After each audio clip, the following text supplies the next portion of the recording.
रिश्वतखोर बहू। ये क्या बात हुई? तुझे पता भी है तो क्या बोल रही है बहू? एकदम सही बोल रही हूँ। अगर आपको मुझसे अपनी इन ऐंठन भरे घुटनों की मालिश करानी है तो मुझे वो देना पड़ेगा जो मैं मांग रही हूँ। एक हाथ दो और दूसरे हाथ लो, सिंपल। बहू हूँ, इसका मतलब ये नहीं कि नौकरानियों की तरह काम करूँ। ये है अमृता और उसकी सास रेखा। अमृता एक नई नवेली बहू है जिसकी शादी कुछ दिनों पहले ही रेखा के बेटे माधव के साथ हुई है। वैसे तो अमृता दिल की बहुत अच्छी है, लेकिन वो कहते हैं ना कि खून का रंग तो दिखता ही है। बस वही डॉन की बेटी होने का रंग यहाँ अमृता में भी दिख रहा है, जो है रिश्वत लेना। जी हाँ, काम चाहे कितना भी छोटा या कितना भी बड़ा क्यों ना हो, हमारी अमृता बहू बिना रिश्वत लिए कुछ नहीं करती।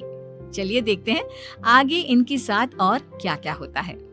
रेखा और अमृता को लड़ते देख ससुर प्रेमचंद वहाँ आता है और कहता है, अरे क्या हुआ? काहे इतना तिल मिला रही हो रेखा? अरे कुछ बोलोगी भी या कानों में हड़ताल हो रखी है तुम दोनों के? देखिए ना पापा जी, माँ जी ने मुझे कहा कि मैं उनके घुटनों की मालिश कर दूं, लेकिन उसके बदले में माँ जी मुझे वो हीरो वाला पुश्तैनी हार देने से इनकार कर रही हैं। क्या? घुटनों की मालिश के लिए हीरो का पुश्तैनी हार कौन मांगता है बहू?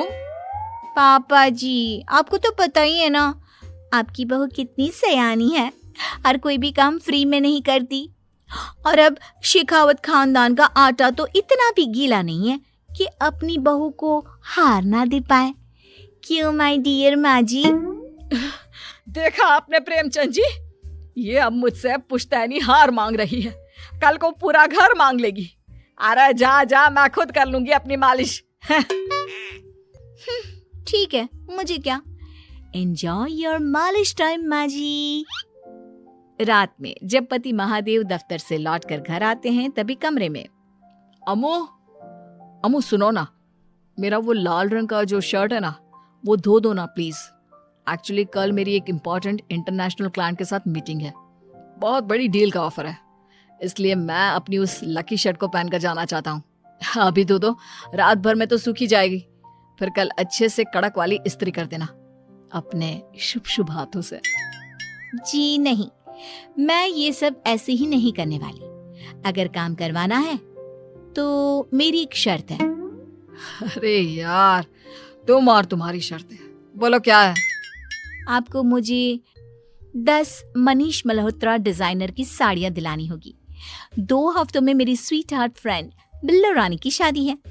मैं वहां डिजाइनर साड़ी पहनकर जाऊंगी और सब कुछ जला दूंगी। माधव अपनी बीवी की बात सुनकर हैरान परेशान अपने सर पर हाथ रखकर बैठ जाता है। अरे तुम बीवी हो या आफत? तुम्हारे दिमाग में जंग लग गया है क्या? देखो इतने सारे पैसे नहीं है मेरे पास। तुम्हारी याददाश्त तो जगह पर है ना माधव, भूल गए? मैं एक डॉन की बेटी हूँ। अगर तुमने मेरे कहे मुताबिक काम नहीं किया तो तुम्हारे लाल शर्ट को दूर ही रखो, मेरे पापा तुम्हें ही लाल कर डालेंगे। ठीक है, चलो अब ज्यादा मत डराओ, तुम्हें जो चाहेगा मिल जाएगा। अब ये डर और रिश्वत का सिलसिला यूं ही चलता रहता है और इसी तरह समय बीतता रहता है। एक सुबह सब नाश्ते के टेबल पर बैठे थे, जहां अमृता सबके सामने एक व्हाइट बोर्ड लाती है जिस पर दिन भर के सारे कामों के रेट लिखे हुए थे। अब ये क्या है? टीचर नहीं बनने का इरादा है क्या तेरा? अगर हाँ तो अफसोस, बेचारे बच्चे, उनका भविष्य तो अंधेरे में है। आप लोग बेकार की बातें बंद कीजिए और आंखें खोलकर ठीक से पढ़िए क्या लिखा है। ये आज के सारे कामों के रेट्स हैं। आलू पराठे, चाय, दाल, रोटी, चावल, सब्जी, हलवा, मिठाई, रसोई की सफाई, वॉशिंग मशीन में कपड़े धोना, ओखल में मसाले कूटना और माँ जी और पापा जी के अलमारी की सफाई करना। इन सब कामों की कुल मिला के जो रकम बनती है वो है ये 10,000 रुपए और माँ जी के लेटेस्ट लाए हुए सोने के झुमके भी। अमृता, तुम इंसान हो या हैवान? जरा तो दया करो हम पर। हे राम जी, उठा लो, अब ना देखा जाता ये सब। सच में पता नहीं कौन सा दिन था वो जब ये हमारे घर आई। महादेव, तेरे प्यार ने तो हमारा जीना दुश्वार कर दिया बेटा। दुनिया में बहुत रिश्वतखोर लोग देखे, लेकिन ऐसी रिश्वतखोर बहू पहली बार देख रहा हूँ जो अपने ही परिवार को लूटने में लगी है। बहू, तुझे पता है ना कि ऐसे रिश्वत मांगना गुनाह है। पापा जी, मैं कोई गुनाह नहीं कर रही हूँ। रिश्वत लेना बाहर की दुनिया में गुनाह है। मैं तो बस अपना हक मांगती हूँ। मेरी रिश्वत रिश्वत नहीं, मेरा शगुन है, नेग है। और वैसे भी मैं एक बहू हूँ, इसका मतलब ये नहीं कि मैं सब काम पूरी जिंदगी फ्री में करूँ, आपके चरणों को धोते बैठूं और 24 घंटे आपकी नॉन स्टॉप सेवा करती बैठूं। चलिए छोड़िए, नाश्ता और खाना चाहिए तो बोल दो जल्दी से, वरना मैं चली थिएटर। आज मेरे फेवरेट सलमान की पिक्चर रिलीज हुई है। इतना कहकर अमृता वहां से चली जाती है। इस बेवकूफ का जल्दी कुछ करना पड़ेगा।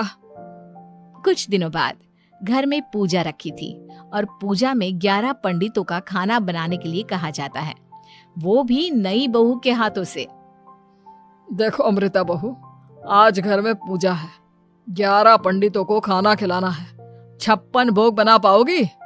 उन्होंने कहा है कि नई बहू के हाथों का खाना ही होना चाहिए, नहीं तो मैं रेखा को ही बोल देता हूँ। ओ कम ऑन पापा जी, खाना तो मैंने फ्री फंड में अपने घर में भी कभी ना बनाया, तो अब आपको क्या लगा कि पूजा का नाम लेकर आप मुझे अपनी झांसी में फंसा लोगे? अरे कल मुही, बस अब बस, पहले सुन भी ले क्या कह रहे हैं हम। तुम्हें जितने पैसे चाहिए, जितने तोहफे चाहिए, सब ले लेना, बस पूजा पाठ में कोई बाधा नहीं आनी चाहिए। ओहो, ये हुई ना समझदारी वाली बात। ठीक है, अब आप लोग निश्चिंत रहिए, मैं ऐसा खाना बनाऊंगी कि उन 11 पंडितों की 11 पुश्तें भी मेरे खाने के स्वाद को याद रखेंगी।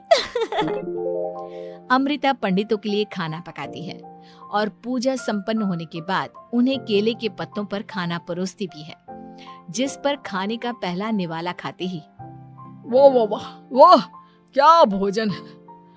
हम इतनी जगहों पर जाते हैं, लेकिन इतना अच्छा स्वाद तो काफी मुश्किल से चखने मिलता है।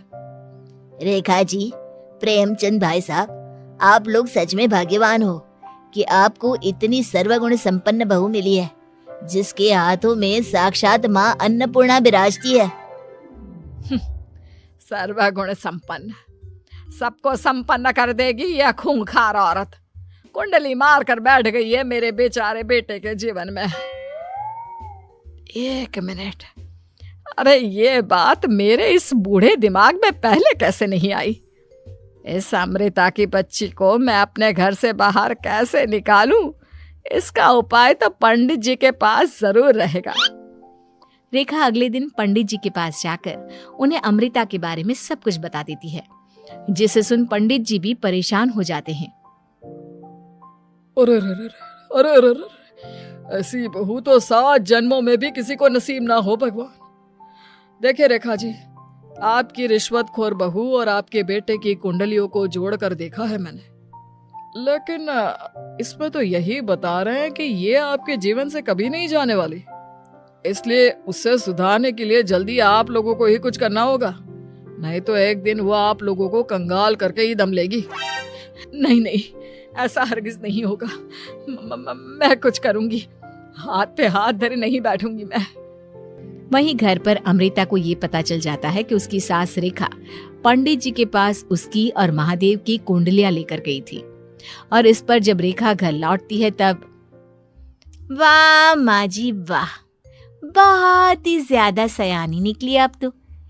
लेकिन मैं आपको एक बात बताना चाहती हूँ कि मेरी और महादेव की कुंडलियां जोड़कर पूजा पाठ और हवन करके भी कुछ नहीं मिलेगा, क्योंकि मैं ऐसी बला हूं जो आप सबकी जिंदगियों से अब कभी नहीं टलने वाली, फिर चाहे आप कितने भी टोटके हवन या उपाय कर लें।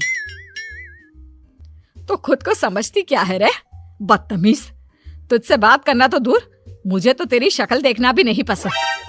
अब सास बहू के बीच एक अनकहा सा युद्ध छिड़ जाता है। दिन बीतने लगते हैं, लेकिन एक दिन अचानक रेखा की तबीयत हद से ज्यादा खराब हो जाती है और उसे सांस लेने में भी काफी दिक्कत और परेशानी महसूस होती है।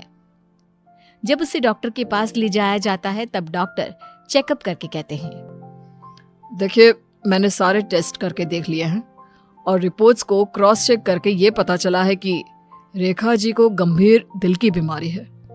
उनके फेफड़ों में भी काफी सूजन आ गई है। उनका जल्द से जल्द ऑपरेशन करना होगा, वरना आई एम सॉरी टू से उन्हें बचाना मुश्किल हो जाएगा। ये खबर सुनकर प्रेमचंद और माधव दोनों हक्का बक्का रह जाते हैं। लेकिन डॉक्टर साहब, कितने पैसे लगेंगे ऑपरेशन के लिए?